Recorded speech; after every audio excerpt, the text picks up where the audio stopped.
Hello guys, আসসালামু আলাইকুম।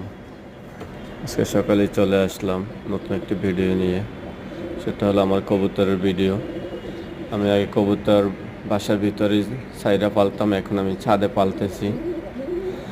তো আলহামদুলিল্লাহ কবুতরটা ছেড়ে দিছি 3 দিন হয়েছে, আর ডিম দিয়েছে ছাদে আসার পরেই। কিন্তু দুঃখের বিষয় হলো যে গতকাল আসলে দুপুর পর থেকে আমার মাদি লাল কবুতরটা আসলে হারিয়ে গেছে। কোথায় যে উড়ে গেছে আসলে পাইতেছি না। এর জন্য আমার আসলে অনেক কষ্ট হইতেছে।